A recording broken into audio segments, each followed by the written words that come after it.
በሾህ መካከል ያለች የሱፍ አበባ የሚል ነው።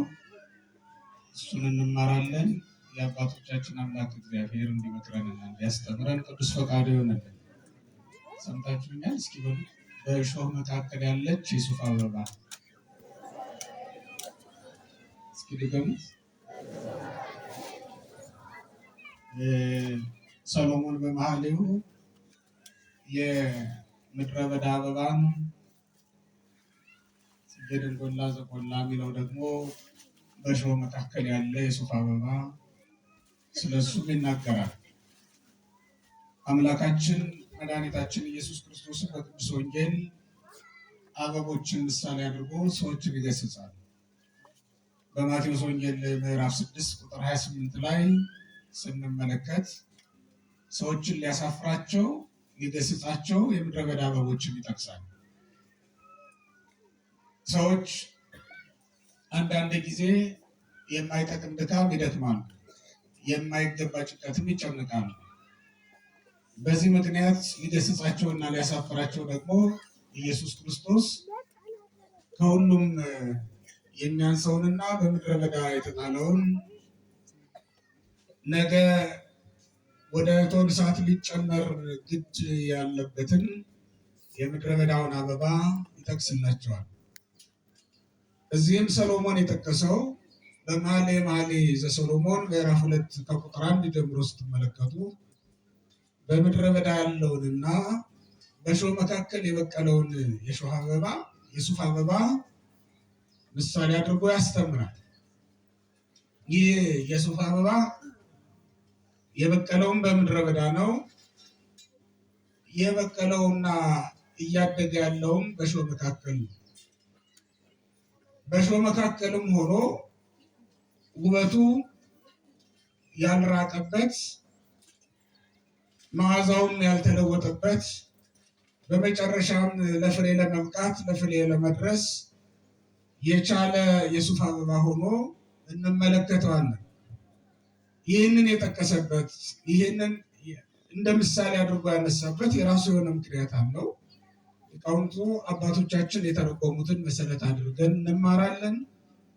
ሁላችንንም እግዚአብሔር በልባችን ቃሉን እንዲጽፍልን ቅዱስ ፈቃዱ ይሆንልን። በሰሎሞን መኃልይ ውስጥ ቤተክርስቲያንም ቅድስት ድንግል ማርያምን በምሳሌ ተጠቅሰዋል። ከሌሎቹ የብሉይ ኪዳን ቃላት የብሉይ ኪዳን መዝሙራት ሁሉ የሰሎሞን መዝሙር ይለያል።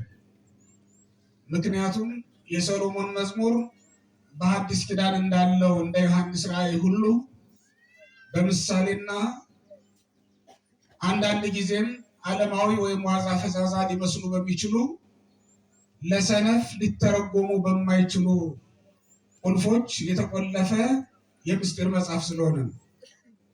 በመጨረሻም ቤተክርስቲያን ኢየሱስ ክርስቶስ ሲመጣ እየዘመረች የምትቀበለውን ዝማሬ ሰሎሞን በመዝሙሩ ጠቅሶታል።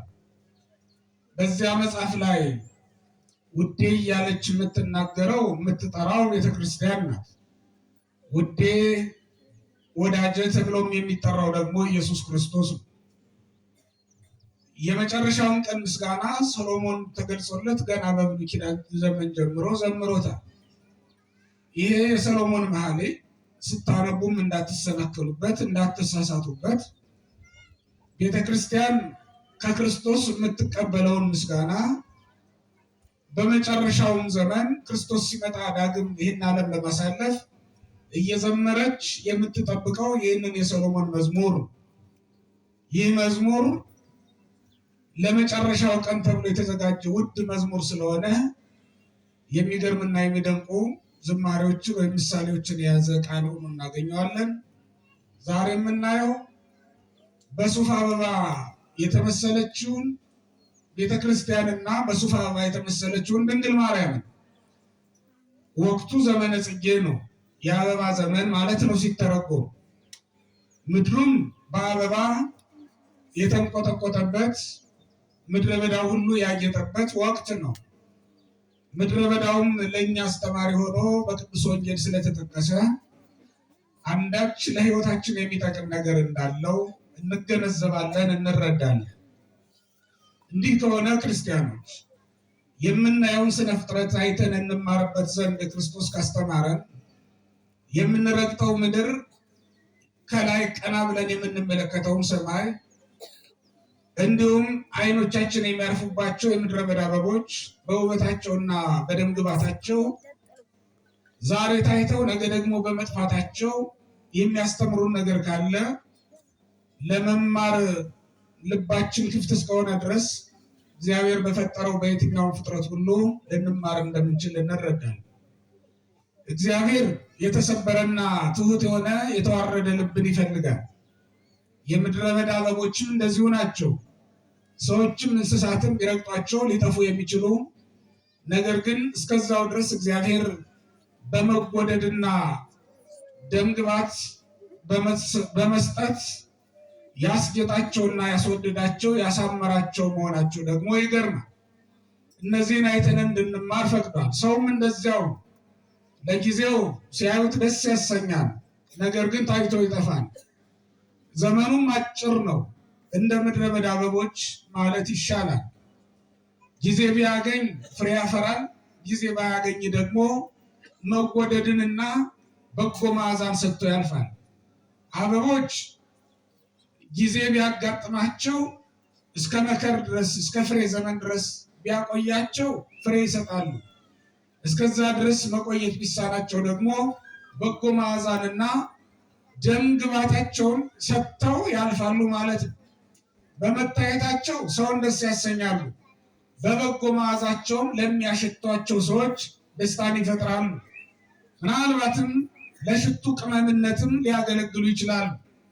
አለበለዚያም ይሄ የአበባ ዘመን ለንቦች መልካም ዘመን ነውና ንቦች ቀስመዋቸው ማርን ይሰራሉ፣ በአበብነታቸውም ዘመን ያገለግላሉ።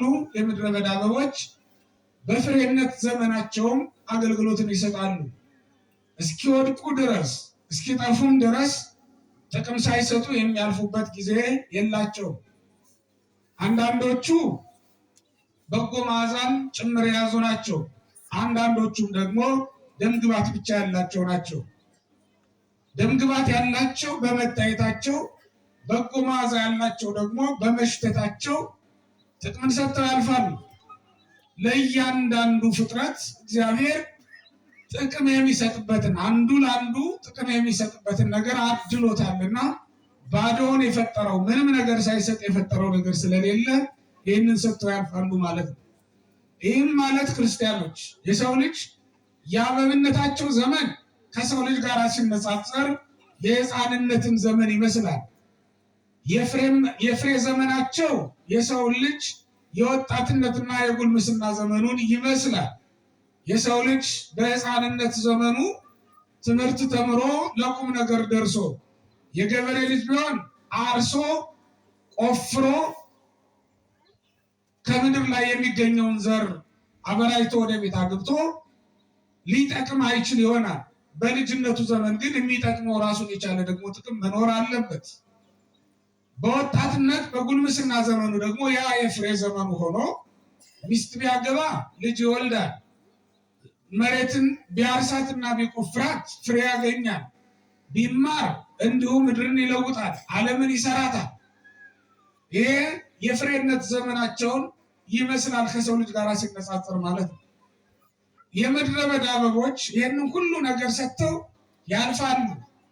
ከታናሽነታቸው ጀምሮ አጽቃቸው እስከቆመበት ጊዜ ድረስ አጽቃቸው ላይ የሚያወጡት አበባ ይህንን ሰጥቶ ነው የሚያልፈው ማለት ነው።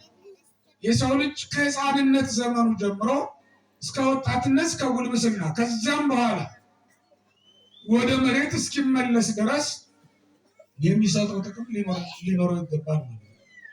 የምድረ በዳ አበቦችን ተመልከቷቸው፣ ያብባሉ፣ መወደድ አላቸው፣ በጎ መዓዛንም ይሰጣሉ። ያንን ካደረጉ በኋላ ደግሞ ፍሬ ይሰጣሉ። ፍሬ ከሰጡ በኋላ ደግሞ ያልፋሉ። አንዳቸውም ያለ ፍሬ የሚቆዩበት ጊዜ የላቸው፣ ያበቃሉ ማለት ነው። የሰው ልጅ ፍሬ ከሰጠ በኋላ ምንም የለውም በዚህ ምድር ላይ መሄድ ነው የሚፈልገው።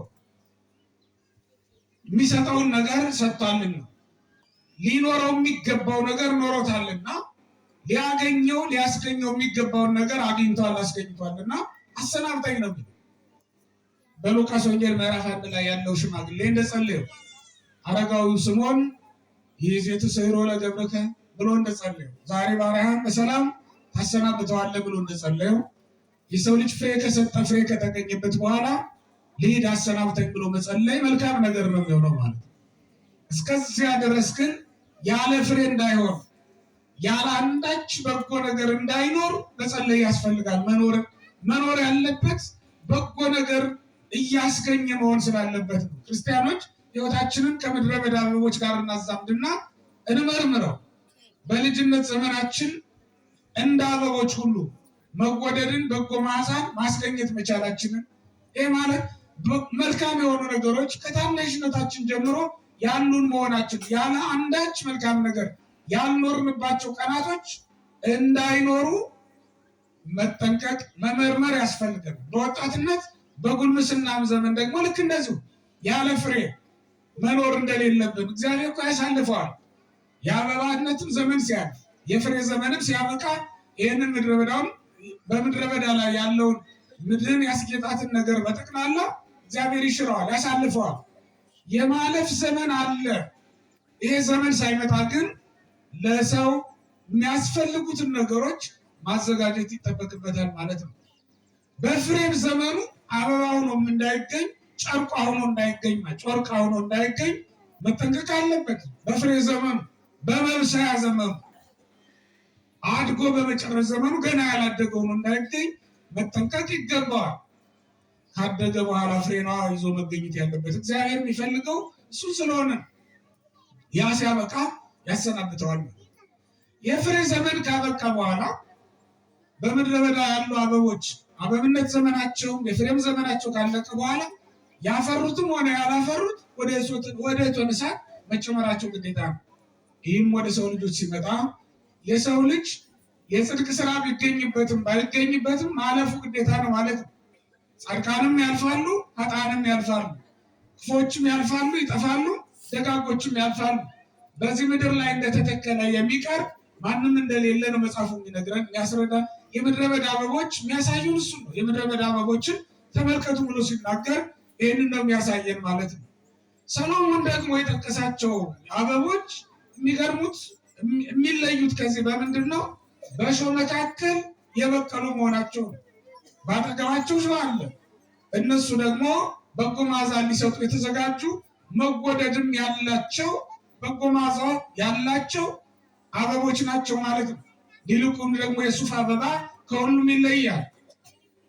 ምክንያቱም ይሄ የሱፍ አበባ ሁልጊዜ የፀሐይን ፊት ፈልጎ ወደ ፀሐይ እየዞረ የሚኖር አበባ ነው እና ለየት ይላል ከሌሎቹ ሁሉ ማለት ነው። ያውም ደግሞ በቆላ የሚገኝ በማይመች ስፍራ በበረሃማ አካባቢዎች የሚገኝ መሆኑ ደግሞ ይገርማል። ይህም በእመቤታችን በኩል እመቤታችንን በዚህ መስሏታል አባቶቻችን። ስለ በጎ መዓዛዋ፣ ስለ መወደዷ፣ ስለ ደም ግባቷ፣ ስለ ንጽህናዋ፣ ስለ ቅድስናዋ በእሾህ መካከል የበቀለች በመሆኗ በአይሁድ መካከል የበቀለች ናትና በአይሁድ መካከል ተገኝታለች። ከአይሁድ ክፋት ተለይታ ለእግዚአብሔር የምትገባ ለእግዚአብሔር የተሰጠች መልካም ሴት ሆና ደግሞ ተገኝታለች። በአይሁድ መካከል እንደዚህ አይነት መልካም ሴት መልካም ብላቴና እግዚአብሔር የሚመርጣት ደግ ሴት መኖሯ እጅግ የሚያስገርም ነገር ስለሆነ ነው። በእሾህ መካከል የበቀለች የሱፍ አበባ ብሎ የመሰላት ቅዱስ ሰሎሞን እንደነገረን በእርግጥም አይሁድ በዚያ ዘመን እሾሆች ነበሩ። ኢየሩሳሌም እሾህ አብቅላለች። በእሾሆች መካከል ግን አንዲት የሱፍ አበባን አስገኝታለች። ኢየሩሳሌም በአይሁድ ተከባለች። ኢየሩሳሌም በሮማ ወታደሮችም ክፋት ተጥለቅልቃለች። በዚያ ዘመን ሕፃናትን እያረዱ ሲጥሉ የማይጨንቃቸው የማይገዳቸው ሄሮድስና እሱ መሰሎቹ ምድሪቱን ሞልተዋታል። በዚያ ዘመን ለነፍሰ ገዳዩ ለሄሮድስ ሕፃኑ የተወለደበትን ስፍራ የሚያመለክቱ ሊቃውንትም ተገኝተውባታል። በዚያ ዘመን ከአይሁድ ሊቃውንት ከብሉይ ኪዳን ሊቃውንትም ሆነ ከቤተ መንግስት መኳንንት ደግ ሰው አልነበረም። ደጋግ ሰዎች ከባቢሎን መጥተዋል። ለሕፃኑ ለክርስቶስ እጅ መንሻም አቅርበውለታል። የእነዚህን ደግነት የተመለከቱ ሰዎች በኢየሩሳሌም ይኖሩ የነበሩ ሰዎች ደግሞ ለክፋት ተነሳስተዋል። በኢየሩሳሌምና በአካባቢዋ የነበሩ ሰዎች ክፉ መሆናቸውን የምታውቁት የሉቃስ ወንጌል ምዕራፍ 2 ስትመለከቱት ለምትወልድበት ስፍራ አጣ እንደነበር በቤታችን ስትመለከቱ የምትወልድበት እንኳን ስፍራ አልነበራትም። ለማደሪያ ስፍራ አልተገኘላቸውም እና ነው። እስመ አልቦሙ መካን ለማይደሩ ለማደሪያ የሚሆን ስፍራ አልተገኘላቸውም ነበርና ነው። እንግዶችን እንኳን ለመቀበል ክፎች ሰዎች ነበሩባት ማለት ነው ምድሪቱ። እስከዚህ ድረስ ክፎች ናቸው። በከብቶች በረት እስክትወልድ ድረስ ለመውለድ የተቃረበችው ብላቴና ድንግል ማርያም የምትወልድበት ስፍራ አላገኘችም። በሰዎች ዘንድ መጠጊያ አልባ ሆና ነበር ማለት ነው። ይህ ክፋታቸውን ያሳያል። በቤተ ክህነት፣ በቤተ መንግስት፣ በቤተ መቅደስም ያገለግሉ ከነበሩ ሰዎች በጎ ነገር አልነበረም። ምክንያቱም ሄሮድስ በማቴዎስ ወንጌል ምዕራፍ 2 ላይ እንደምንመለከተው ጠራቸውና ተስዕሎሙ እንዘ ይብል ባሕቲቱ የተወለድ ክርስቶስ ወዴት ይወለዳል ብሎ በጠየቃቸው ጊዜ በቤተልሔም ዘይሁዳ በይሁዳ ቤተልሔም ነው ብለው ለይተው ቦታውን የነገሩት የጠቆሙት ለገዳዩ ያሳዩት የአይሁድ ሊቃውንት ናቸው፣ ካህናቱ ማለት ነው። ስለዚህ ደግ ነገር በካህናት መካከልም አልነበረችም በዚያ ዘመን።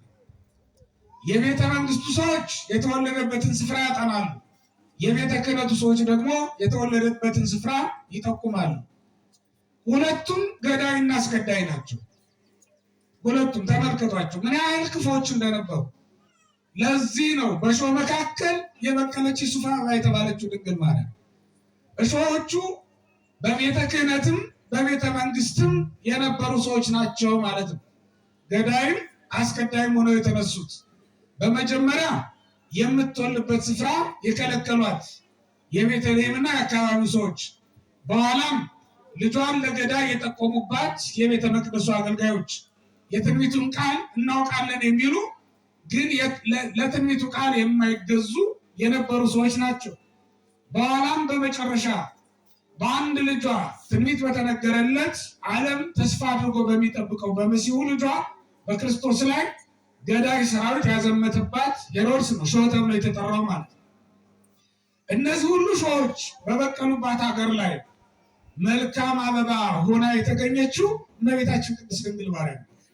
እነዚህ ሁሉ ሾዎች መልካምነቷን ያለወጡባት፣ በጎ መዓዛዋን ያልቀየሩባት፣ መወደዷንና ደምግባቷንም ያላጠወለጉባት፣ ያላጠፉባት በእሾህ መካከል የበቀለች የሱፍ አበባ እንደምን ያለች ናት ትሉኝ እንደሆነ ሰሎሞን በሱፍ አበባ የመሰላት ሱፍ ከሌሎቹ አበቦች ተለይቶ ወደ ፀሐይ ፊቱን የሚያዞር አበባ ስለሆነ ወደ ፀሐይ ፊቱን የሚያዞር አበባ ስለሆነ እመቤታችን ቅድስት ድንግል ማርያምን ሁልጊዜ ገጸ ልቡናዋ ወደ እግዚአብሔር ዞረ።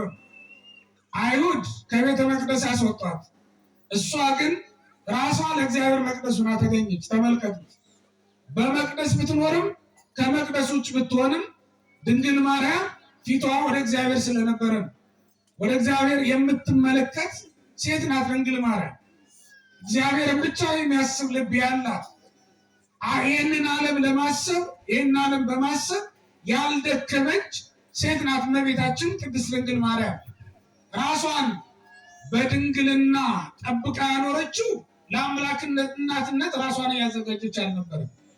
ራሷን በንጽህና ያሳመረችው ያስጌጠችው ሰማይና ምድር የማይወስኑትን አምላክ እወስነዋለሁ፣ ኪሩቤል የሚሸከሙትን ዙፋን እሸከመዋለሁ ብላ አስባ አልነበረም ድንግል ማርያም። ይህንን አላሰበችም። እግዚአብሔርን ደስ የሚያሰኘውን ነገር ለማድረግ ትተጋ ስለነበረ ብቻ ነው ይህንን ያደረገችው ድንግል ማርያም። ይህ ማለት የደከመችው ድካም በጠቅላላው ንጽህናዋን፣ ድንግልናዋን፣ ቅድስናዋን ጠብቃ የኖረችው ድንግል ማርያም አሁን ለተመረጠችው መመረጥ፣ አሁን ለሆነችው መሆን እየተዘጋጀች ይህን አስባ አልነበረም ማለት ነው። ያንን ነገር ሁሉ ያደረገችው አምላኳን ደስ ለማሰኘት ብቻ ስለነበረ እግዚአብሔርን ደስ ለማሰኘት ብላ ተዘጋጀች፣ ኖረች። እግዚአብሔርም ደግሞ እሱ ለመረጠውና ደስ ለሚያሰኘው ነገር መረጣት ማለት ነው። ምርጫው የእግዚአብሔር ነው።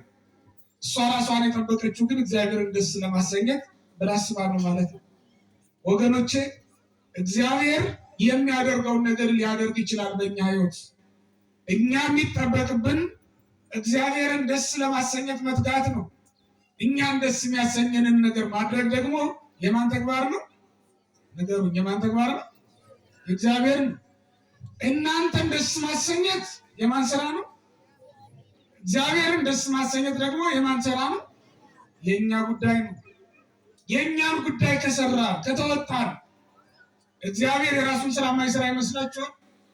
የእኛን ድርሻ ከሰራ እግዚአብሔር የራሱን ድርሻ የማይሰራ ይመስለናል? እንደዚያ እኮ አይደለም።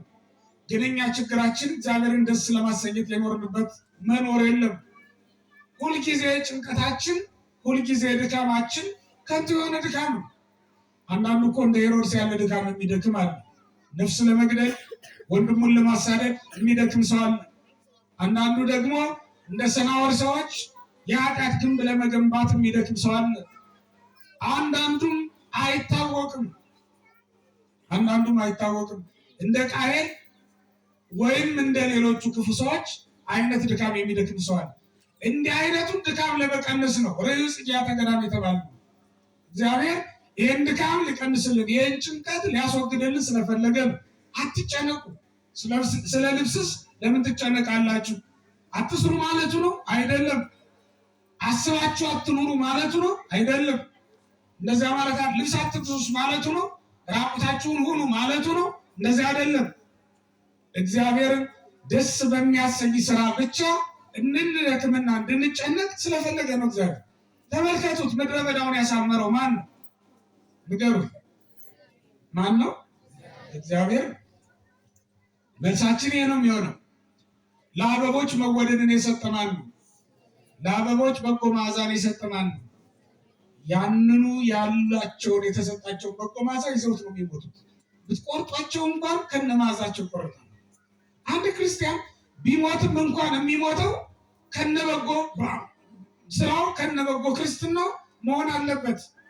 ክርስቲያን የሚል ስም ብቻ ይዞ አይደለም የሚሞተው። እስኪቆረጥ እስኪሞት ድረስ በጎ መዓዛው የሚለየው መሆን የለም። ለዚህም ነው በምድረ በዳ አበቦች የተመሰልነው። ለዚህ ነው በጎ መዓዛን በሚሰጡት እስኪወድቁ ድረስ፣ እስኪቆረጡ ድረስ፣ እስኪጠፉ ድረስ ቆርጣቸዋቸው መዓዛቸው አይለያቸውም። ክርስቲያን ሞቶም እኮ ክርስቲያን፣ ያ ማለት ቅድስናው፣ ጽድቁ፣ በጎ ስራው አይለየውም ማለት ነው። ቅዱሳን በገድላቸው በመቃብራቸው ዛሬም ድረስ ስራ የሚሰሩት ለምን ይመስላቸዋል? ገድላቸውን አዝለው መካነ ሴቶች ይወልዱ የለም? በቃል ኪዳናቸው ምክንያት መቃብራቸው ላይ ወድቀው ልጅ ያገኙ ሴቶች አሉ አይደለም? እስኪ ዲማ ሄዱ፣ የእነ አባ ሲኖዳ መቃብር ጎብኝተው ያልወለዱ ሴቶች አሉ። እስኪ ሂዱ፣ የእነ አባ ተከስተ ብርሃን ገድል ያረፈበት ቦታ ላይ ሂደው ከአጋንንት እስራት ያልተፈቱ ሰዎች አሉን። እነዚህ ሁሉ ቅዱሳን ሞተውም እንኳን ስራቸው ቃል ኪዳናቸው የማይለያቸው ለዚህ ነው። እንደ ምድረ በዳ አበቦች ናቸው። አበቦቹም ቆርጣችሁ ቤታችሁም ድረስ ወስዳችኋቸው ሽታቸው እንዳለ ነው። እስኪደርቁ ድረስ ያ በጎ መዓዛቸው አይለያቸው። አንድ ክርስቲያን ልክ እንደዛ በመከራ ጊዜም ቢሆን በደስታ ጊዜም ቢሆን ሁልጊዜም እግዚአብሔርን በማሰብ ጸንቶ ቢኖር ክርስቲያን በጎ ስራ አይለየውም። ሁልጊዜም መልካም ጠባዩ፣ መልካሙ ኑሮ አይለየውም። በእሾህ መካከል ቢበቅልም እንኳን ማለት በእሾህ መካከል እንዳለ የሱፍ አበባ መሆን ይችላል። እመቤታችን ቅድስት ድንግል ማርያም የበቀለችው በእሾህ መካከል ነው፣ ግን የሱፍ አበባ ሆና ነው የበቀለችው። ክርስቲያኖች፣ እሱ ነው ዋናው ነገር። የበቀለችው የተገኘችው በአይሁድ መካከል ነው፣ ግን ደግሞ የኖረችው እግዚአብሔርን ደስ በማሰኘት እግዚአብሔርን በማገልገል ነው። እግዚአብሔርን በዘነጋ ሕዝብ መካከል እየኖሩ እግዚአብሔርን ማሰብ እንዴት ደግነት ነው! አምልኮት እግዚአብሔር ለታይታ በሆነበት ዘመን ነው እሷ የተገኘችው። ጸሐፍት ፈሪሳውያን በልብሳቸው ላይ ቃሉን ይጽፋሉ፣ ልባቸውን ግን ከቃሉ ያርቃሉ። እንደዚያ በሆነበት ዘመን ነው ድንግል ማርያም የመጣችው። ዛሬም አሉ። የሚገርመው ነገር ዛሬም ስታዩቸው አንዳንድ አክራሪ አይሁዶች በአስፋልት መካከል እንኳን እየሄዱ መጽሐፍ ዘርግተው እየጸለዩ ነው የሚሄዱት። እመቤታችን በመጣችበትም ዘመን እና ክርስቶስ በተወለደበት ዘመን አንዱ የገሰጻቸው ይህንን ነበረ። በሰው መካከል በሰው ፊት የሚጸልዩ ይመስላሉ፣ ያስመስላሉ፣ መጽሐፍ ዘርግተው ይታያሉ። የሚጾሙ ስለሚመስሏቸው ሰውነታቸውን አጠውልገው ስለሚታያቸው እነዚህን አይሁድ ሰዎች ሁሉ ያምኗቸዋል፣ ገንዘባቸውን ሁሉ ይሰጧቸዋል። እነዚህማ ከፈጣሪያችን ጋር ያስታርቁናል ብለው ይማጸኑባቸዋል። ግብዞች በሆኑበት ዘመን ግብዝነት የሌለው ሕይወት ይዛ የተገኘች ድንግል ማርያም። ለዚህ ነው በእሾህ መካከል የበቀለች የሱፍ አበባ የተባለችው። የሱፍ አበባ ደግሞ ቅድም እንደነገርኳችሁ ወደ ፀሐይ ነው ፊቱ። እመቤታችንም ገጸ ልቡና ወደ እግዚአብሔር። ለዚህ ነው በጎ መዓዛዋ በጎ ፍሬዋ ያልጠፋባትና እሾሆች ወግተው ያላስቀሯት ከዚህ የተነሳ ነው። በእሾህ ተወግቶ የቀረ በጣም ብዙ ክርስቲያን አለ አይደል? በጣም መልካም መዓዛ የነበረው በጎ ስራ የነበረው መልካም አመል የነበረው ጥሩ ባህሪ የነበረው ጥሩ ስነ ምግባር የነበረው ግን በክፉ ሰዎች በመከበሩ ምክንያት ከክፋታቸው የተሳተፈ ወይም በክፋታቸው የተለወጠ በጣም ብዙ ሰው ሊኖር ይችላል። እንደዚህ አይደለም ክርስቲያኖች። የሱፍ አበባ ድንግል ማርያም ናት እንዳልኳችሁ ሁሉ የሱፍ አበባ ቤተክርስቲያንም ናት። ይሄ ማለት የኔና የእናንተ ህይወትን በሱፍ አበባ ይመሰላል ማለት ነው። በእሾህ መካከል የበቀለ ነው። ልብ በሉ።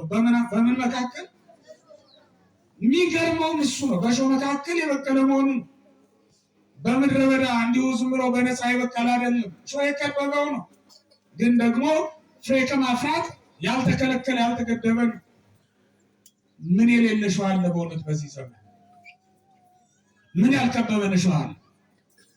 ምን ያልወጋን እሾህ አለ? ግን እንዳንደርቅ ፍሬ ሳንሰጥም እንዳንቀር መጠንቀቅ ይኖርብናል። እግዚአብሔር ፍሬያችንን ይፈልገዋል። እግዚአብሔር በጎ መዓዛችንን ይፈልገዋል። ክርስቲያኖች፣ እግዚአብሔር የምድረ በዳ አበቦች የሚያስገኙትን አበባ አይደለም አሽትቶ ደስ የሚሰኘው የቅዱሳኑን የበጎ ሰዎችን የመልካም ሰዎችን በጎ ስራ በማሽተት እግዚአብሔር ደስ ይለዋል። ከመስዋዕቱ ይልቅ እግዚአብሔር የእናንተን በጎ ስራ በማሽተት ደስ እንደሚሰኝ ታውቃላችሁ። በመቅደስ ከሚሰዋው መስዋዕት ይልቅ በመቅደስ የሚሰዋው መስዋዕት እናንተን ያስታርቃል፣ ከኃጢአታችን ያጠራናል፣ ያጥበናል፣ ወደ እግዚአብሔር ያቀርበናል። በእኛ በጎ ስራ ደግሞ እግዚአብሔርን ደስ እናሰኘዋለን። ክርስቲያኖች፣ እግዚአብሔር አሁን በውድ ዋጋ የተገዛ ሽቱ አሽትታችሁ ደስ የሚላችሁን ያክል የእናንተ ትንሿን ስራችሁን አይቶ እግዚአብሔር ደስ ይለዋል። በምጽዋታችሁ፣ በእንባችሁ፣ ንስሐ በመግባታችሁ፣ ትሕትናን በማድረጋችሁ፣ ቅድስናን በመያዛችሁ፣ ንጽህናን ድንግልናን ገንዘብ በማድረጋችሁ እግዚአብሔርን ደስ የምታሰኙትን ያክል እዚህ መቅደስ ውስጥ በሚሰዋው መስዋዕት ደስ ልናሰኘው አንችልም። ክርስቲያኖች፣ ይሄኛው መስዋዕት አይቀበለውም እያልኳቸው አይደለም። ይሄኛው መስዋዕት ያስታርቀናል። እኛ ደግሞ በጎ መዓዛን ከእግዚአብሔር ጋር ታርቀን በጎ ስራ እንሰራለን። እግዚአብሔር የሚፈልገው ይሄ ለእግዚአብሔር አይደለም የሚሰዋው፣ ለእኛ መታረቂያ ነው የሚሰዋው። እኛ ከእግዚአብሔር ጋር ለማስታረቅ ነው የሚሰዋው። እንደውም እግዚአብሔር እንዲህ ነው ያለው በማቴዎስ ወንጌል ምዕራፍ 12 ላይ ምጽዋት አበድሩን መስዋዕት ነው። ከመስዋዕት ይልቅ ምጽዋትን እወዳለሁ ብሎ ነው የተናገረው እግዚአብሔር። ለምን ይመስላችኋል እንደዚያ ያለ? መስዋዕቱን መንቀፉ ማሳነሱ ይመስላችኋል? እንደዚያ አይደለም። የሚያንስማ ቢሆን ክህነት ያለው ተመርጦ እንዲሰዋው አልተደረገም ነበር። ራሱ ኢየሱስ ክርስቶስ ያቀረበው